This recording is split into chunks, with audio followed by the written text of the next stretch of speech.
Mi nombre es Pablo César Peña y en esta oportunidad voy a ofrecer una breve exposición acerca de la composición del ensayo a partir de su estructura.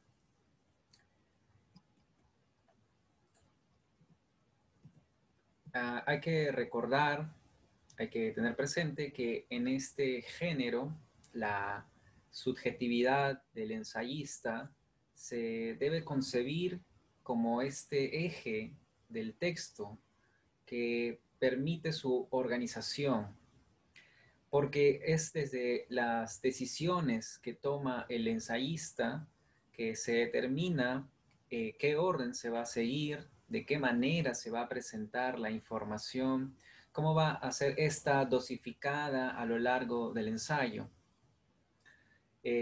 Para ello, hay que recordar que nuestra conciencia, la conciencia de cualquier ser humano, se traslada o se encuentra entre dos campos de percepción.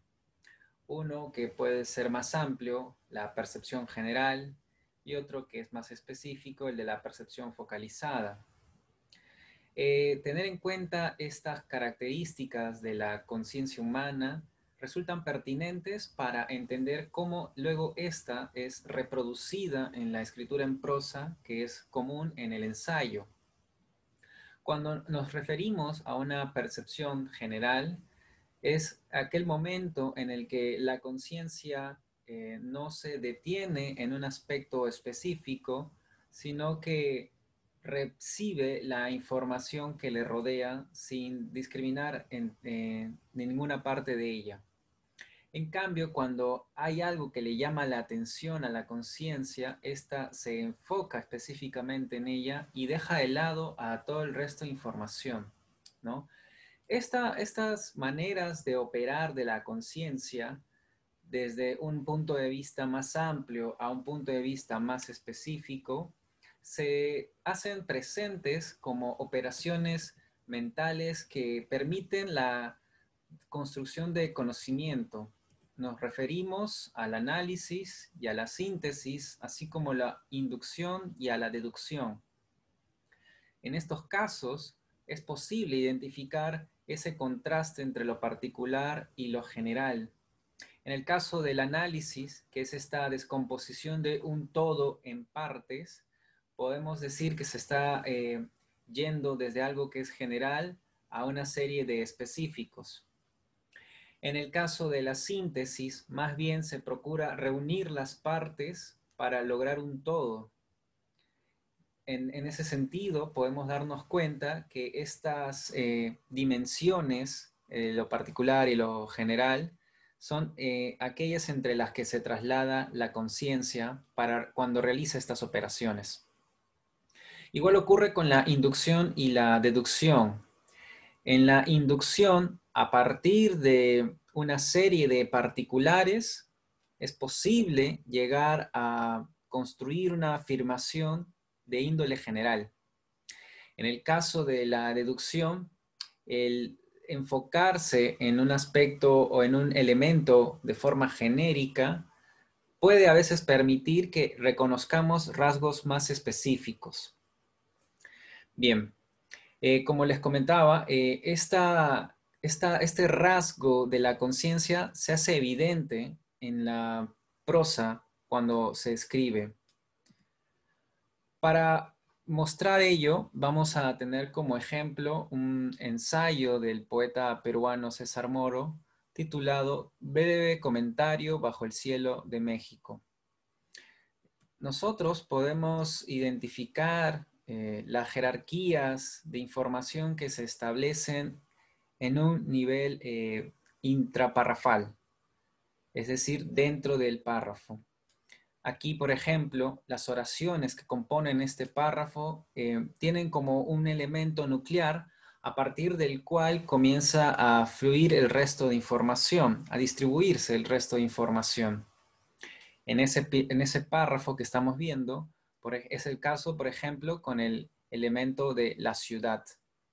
A partir de la ciudad, el punto de vista del yo, del ensayista, ¿no?, de la subjetividad que funciona como eje de este texto, parte de un elemento, que en este caso es general, para luego detenerse en elementos más específicos.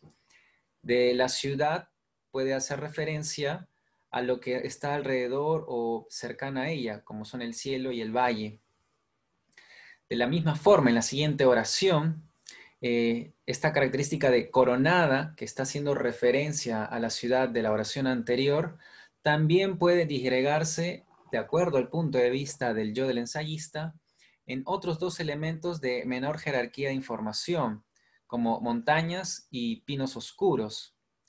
A su vez, de estos dos elementos podemos identificar datos aún más específicos. Y, por ejemplo, de las montañas se va a decir que son azules y violetas o que están desnudas en una blancura dorada y cálida.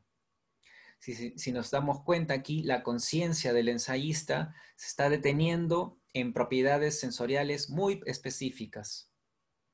Igual ocurre con el otro lado de la oración cuando se refiere a los pinos oscuros, del cual pueden reconocerse que proyectan sombras moradas y rojas y que siguen el ritmo divino de las horas, ¿no? Son elementos de información cada vez más específicos. Si nos fijásemos en otro párrafo de este ensayo, también podríamos advertir esa jerarquización, donde hay una oración que contiene una palabra que funciona como núcleo, como contenedor de información más general, y que a partir de este comienza a disgregarse información más específica. Por ejemplo, en el párrafo que aparece a la mitad de esta diapositiva, se señala las mañanas del domingo y luego se agrega una propiedad sensorial más específica que señala que brillan como berilos. Si nos fuéramos a las oraciones que están más adelante, por ejemplo, cuando dice, ya ahora aquí enunciándose propiamente el yo del ensayista, siento deseos de ser un sastre, como aquel sastre retirado. Aquí no solo se trata ya de ser solo un sastre, sino un sastre retirado. Entonces se puede advertir que comienza la conciencia a enfocarse en aspectos más específicos. Y sobre este sastre retirado se agrega que sus características son las de poseer un labio leporino con jaulas de canarios en un piso alto. Entonces, en este fragmento del ensayo en el que el ensayista reflexiona, pero a la vez describe ciertas imágenes en este proceso de reflexión, podemos identificar la jerarquización de la información dentro de un párrafo.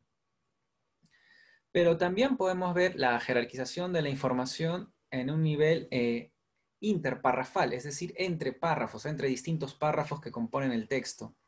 Y aquí también vamos a advertir la presencia de un término que funciona como núcleo o como contenedor de información principal y a partir del cual se disgrega la información. Y que dicho núcleo está en conexión con los núcleos de otros párrafos. Ahora bien, esta conexión o esta relación puede sostenerse en la variedad de relaciones que establecemos a partir de nuestro pensamiento. Es decir, puede ser desde ir de lo particular a lo general, ¿no? Del todo a las partes, pero también puede ser por oposición, por contraste, para explicar algo con más detalle, para definirlo, etc. En el caso concreto de este ensayo, podemos advertir el siguiente movimiento de traslación de la conciencia del ensayista. En el primer párrafo se presta atención a un elemento como el de la ciudad. En el segundo párrafo ya no es la ciudad, sino el cielo cotidiano.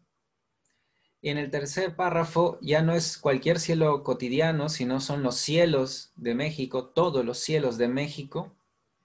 Pero en el cuarto párrafo se mira de otra manera y ya se hace referencia a algo a que es más general, pero también más abstracto, puesto que no es un elemento concreto, pero que a la vez contiene más rasgos y características de los elementos previos mencionados, como el de las mañanas del domingo. Entonces podemos ver cómo entre distintos párrafos también es reconocible una jerarquización de la información. Este mismo fragmento puede dar pie para un recorrido distinto de la conciencia. Si en estos primeros párrafos es un recorrido en el espacio geográfico, luego vamos a advertir que hay un movimiento más bien hacia adentro, hacia la subjetividad del ensayista. Pues dice, ¿no? Las mañanas del domingo brillan como berilo, vistas desde mi alta ventana de domingos. Y ahí aparece el yo del ensayista para luego hacer un recorrido hacia su interior. Es así como manifiesta que siente deseos de ser un sastre o que quisiera llamarse a sí mismo para, bajando hasta la calle, quedarse en su ventana contemplando, etc. Entonces, como podemos darnos cuenta, estas movimientos, estas operaciones de la conciencia, de ir de un general a un particular, de un particular a un general, se reproducen, como podemos advertir en este ejemplo, en la escritura en prosa, ¿no? A partir de una serie de recursos distintos. De allí que podamos señalar lo siguiente, que la estructura de un ensayo puede ser determinada tal vez desde antemano. Es decir, que el ensayista, en este caso César Moro, pudo haber previsto que este recorrido que realiza su conciencia dentro del ensayo haya sido establecida previamente. De igual forma, nosotros o cualquier persona que también quisiera escribir un ensayo, podría antes determinar qué orden va a seguir para luego desplazar la información, distribuir la información en un texto ensayístico. Entonces, así nos podemos dar cuenta que es posible reconocer la estructura del ensayo a partir de la composición de su escritura en prosa.